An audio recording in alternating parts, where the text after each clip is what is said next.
after you watch this video, you will no longer be stuck at a band of 5 in your IELTS reading. Neither 6. But I promise you, after you watch this video, you'll be able to get a band of 8. Because in this video, I'm going to share with you the most effective strategy that enabled me to go from 6 to 8.5 in my IELTS reading.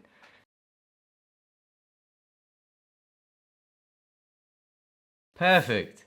Now we're going to move to the third part, where I'm going to give you some practical advice that could help you in your preparation and also during the exam.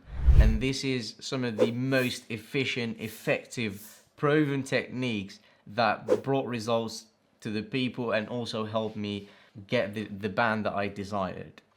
So the first principle that I'm going to talk about is use the 20-80 principle in your preparation. And this principle essentially says that if you focus on the most important 20% of the causes, then you could achieve 80% of the results. So let me illustrate that for you. I assume that most of you right now, like in your strategy, you're just trying to solve or cover as many texts as you could. So you start with like reading a passage that's related to business, another passage about culture, another passage about science and technology, then you move on about some other passage about social issues, and they all have different vocabulary, and you know the list goes on. And that will, if you start, let's say, you know, you spend, I don't know, like 1 hour on one passage, you move to the next one, it will take you ages, like a really long time. One more efficient way to do that is to focus on first learning the most common vocabulary or the most common words that you might encounter in all of these different passages, regardless of what the topic is.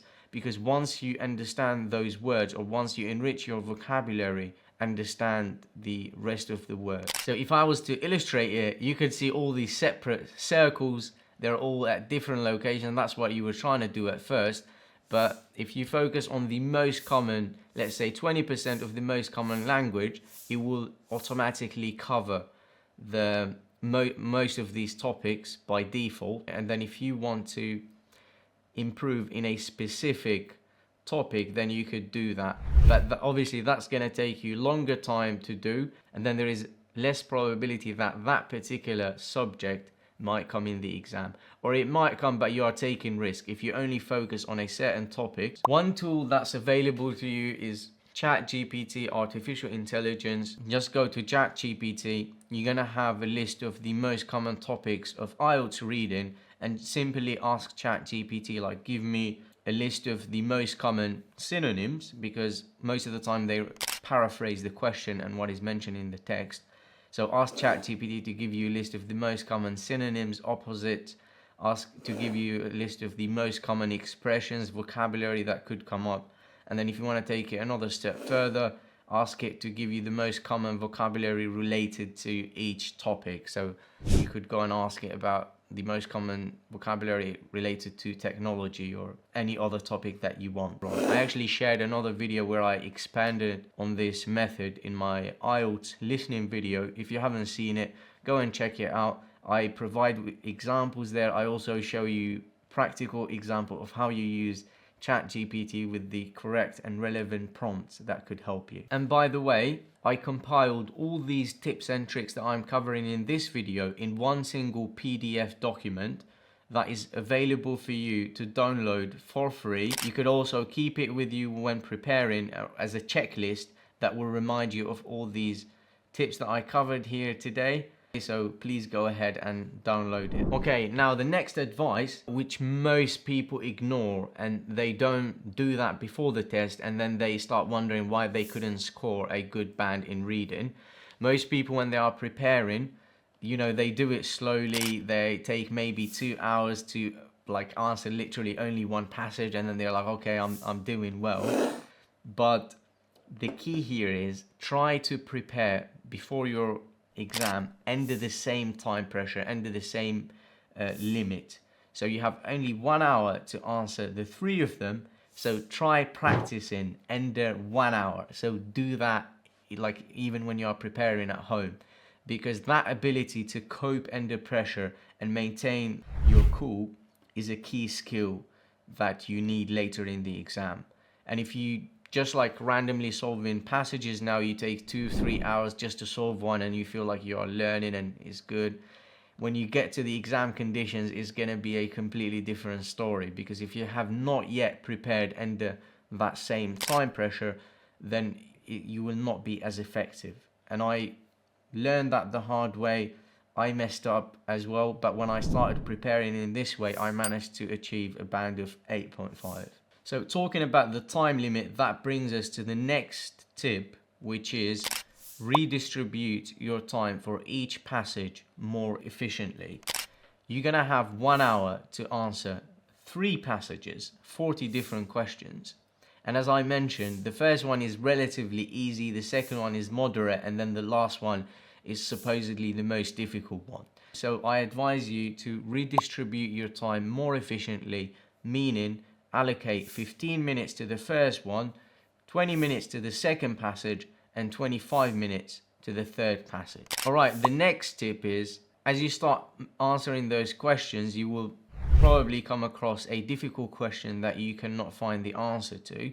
And instead of wasting your time trying to read again and again over the passage trying to find it, please move on. Leave it for now. Move on to the next question, and then if you have time later on, then come back to it. Because if you are just stuck at one particular question, there might be actually easier questions ahead, or questions that are easier to find the answer to, but you waste that time focusing on one question, then you will miss out on that. For the next tip, having said that, we mentioned that there is no penalty for guessing wrong or for putting the wrong answer. So let's say you came across some difficult questions, you left them, and then you moved on, and then at the very end you had some little time. Try to get back to them, try to answer them. But worst case scenario, even if you don't have enough time, just try and guess, because having an answer down is always better than leaving it blank. Like if it was multiple choice, and you have like only 30 seconds left, literally just try and guess your best bet, or like randomly select one of them. You're not gonna get a minus point, so do not leave anything blank, because there might be a chance that what you put down somehow might be actually partially, or it might be correct. And by the way, in the next days, I'm actually releasing my ebook, IELTS Speaking Secrets, where I compile the most comprehensive ultimate guide for IELTS speaking. There is also a course that's gonna come out with it. If you want to improve your IELTS speaking to at least a band of 7.5, then this is the perfect ebook as well as course for you.